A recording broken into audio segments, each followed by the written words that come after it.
दोस्तों, इस रमजान को एक ऐसे अजीम शख्स को ज़रबत लगाई गई जिसके दौर हुकूमत में कोई यतीम भूखा नहीं सोया। मैं बात कर रहा हूँ मौला अली करमुल्लाहु वजहुल करीम की, जिनको रसूल अल्लाह ने फरमाया, मैं इल्म का शहर और अली उसके दरवाजे। दोस्तों, ये बात दुनिया जानती है कि इस सरजमी पर एक से बढ़कर एक मुजाहिद पैदा हुए, जिनकी बहादुरी की दास्तां आज उनकी इस दुनिया से जाने के सैकड़ों सालों बाद भी फख्र से सुनाई जाती है। लेकिन अरब और मुस्लिम तारीख में जब कभी भी सबसे ताकतवर मुजाहिद या बहादुरी की बात होगी तो उसमें सबसे ऊपर जिस बहादुर का नाम आएगा वो हजरत अली का है। दुनिया हजरत अली के कारनामों, बहादुरी और ताकत से बखूबी वाकिफ है। चाहे जंगे खैबर में यहूदियों का सबसे ताकतवर पहलवान समझे जाने वाले मरहब को पछाड़ना हो या दरे खैबर को अपने बाजुओं से उखाड़ना हो, ये सब हजरत अली के ताकत का एक छोटा सा हिस्सा है। हजरत अली ने अपनी जिंदगी में दर्जनों जंगें लड़ी, जिसमें से बद्र और खंदक, खैबर वो अहम जंगें थी जिसमें हजरत अली ने दुश्मनों के लश्कर में तबाही मचा कर रखी थी और मुसलमानों को एक तरफा जीत दिलाई। हजरत अली के मुतालिक कहा जाता है कि उनको फर्क नहीं पड़ता था कि उनके सामने कितना बड़ा लश्कर या फौज है, वो लश्करों में शेर की तरह हमला करते थे और इसलिए अल्लाह के नबी ने उन्हें शेर खुदा के लक़ब से नवाजा था। इस्लाम के वो अजीम लीडर जिनके बेटे इमाम हुसैन ने करबला में भूखे प्यासे रहकर लोगों को बताया कि असल में जिहाद किस तरह से किया जाता है। इमाम अली वो शख्सियत है जिनकी शादी रसूलुल्लाह सल्लल्लाहु अलैहि वसल्लम की बेटी हजरत फातिमा रज़ी अल्लाह तआला अन्हा से हुई। हजरत अली तारीख के वो शख्सियत हैं जिनकी विलादत काबा शरीफ के अंदर हुई।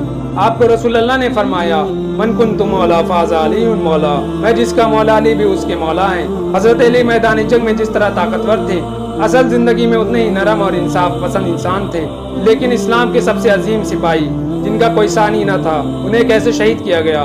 दामाद रसूल हजरत अली को कत्ल करने वाले मलून का नाम अब्दुर्रहमान इब्ने मुलजिम था। इब्ने मुलजिम जब कूफा आया तो उसकी मुलाकात खत्ताम नामी औरत से हुई जिसका बाप अज़बक्त तमीमी था, जो जंगे नहरवान में इमाम अली के हाथों से कत्ल हुआ था। लिहाजा खत्ताम मौला अली के खून की प्यासी थी। कहते हैं कि इब्ने मुलजिम ने जब खत्ताम को देखा तो उसका आशिक हो गया।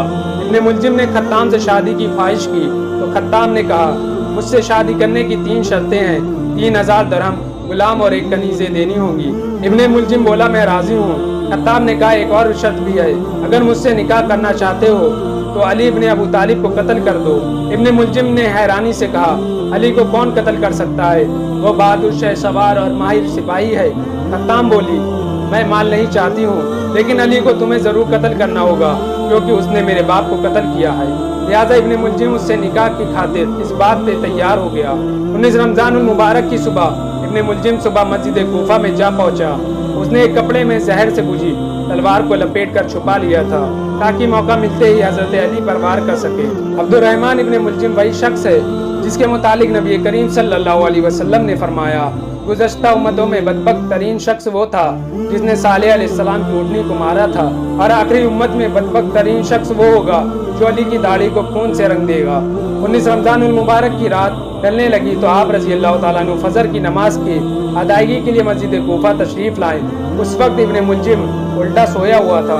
इमाम ने उसे भी जगाया और फरमाया, अल्लाह के घर में इस तरह न सो, उठकर नमाज अदा करो।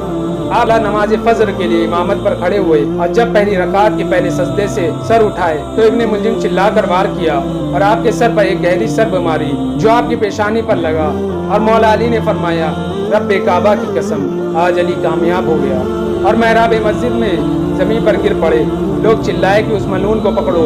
इब्ने मुलजिम ने भागने की कोशिश की, मस्जिद में सदाएं बुलंद हुई और कुछ लोग उसके पीछे भागे, जबकि कुछ ने मौला अली को संभाला। आपके जख्म से जैसे खून के धारे फूटे तो जमीन लर्जा उठी, समुद्र तूफानी हो गया, आसमान मुंतजी हुआ और मस्जिद के दरवाजे बड़ी शिद्दत से टकराने लगे। काली आंधियां चली और हर सिबत तारीकी छा गई। दूसरी तरफ इब्ने मुलजिम जो भागने की कोशिश में था, लोगों के हाथों गिरफ्तार हो गया। उसे मस्जिद में पेश किया गया और कुछ चाहने वाले शहद का शरबत बना के आपके पास लेके आए। जैसे ही मौला अली ने अपनी कातिल के चेहरे पर खौफ देखा तो अपने चाहने वालों से फरमाने लगे, इस शरबत की मुझे नहीं बल्कि मेरे कातिल को जरूरत है, ये शरबत इसे पिला दो। और देखो, इसने मुझ पर एक वार किया है तो इस पे भी एक वार करना, और अगर ये जिंदा बच गया तो इसे आज़ाद कर देना। अगर ये उस वार से मर जाए तो इसके जिस्म की अज़ा मत काटना, क्योंकि मैंने अल्लाह के रसूल से सुना कि अल्लाह के नज़दीक सबसे बदतरीन इंसान वो है जो मरे हुए इंसान के जिस्म के हिस्से काटता है। बस आप ये फरमाने लगे और तमाम चाहने वाले आपकी अदल और इंसाफ को देख कर रोने लगे। आपको जख्मी हालत में घर लाया गया। जनाब अनफिया फरमाते हैं कि 20 रमजानुल मुबारक अपने अपने बाबा के साथ जागते हुए गुजारी। زہر کے اثرات پورے جسم میں پھیل چکے تھے۔ آپ رضی اللہ تعالیٰ عنہ نماز میں مشغول رہے اور وصیتیں کرتے رہے۔ 21 رمضان المبارک کی رات مولا علی کی روح اقدس اس دنیا سے پرواز کر گئی، اور اس طرح اس رات مسلم تاریخ کے سب سے عظیم فاتح اور مومنین کے مولا اس دنیا سے رخصت ہو گئے۔ امام علی کی شہادت کے بعد امام حسن نے ابن ملجم کو تلوار کے ایک ضرب سے قتل کر دیا۔ مولا علی جیسے شیر سے میدان جنگ میں مقابلہ کرنا ہے کسی کے بس کی بات نہ تھی۔ یہی وجہ تھی کہ خارجیوں نے آپ پر چھپ کر وار کیا اور آپ کو شہید کر دیا۔ کعبہ شریف میں ولادت اور مسجد میں شہادت آپ کے رتبے کو بتانے کے لیے کافی ہے۔ بے شک شہادت بہادروں کی وراثت ہوتی ہے۔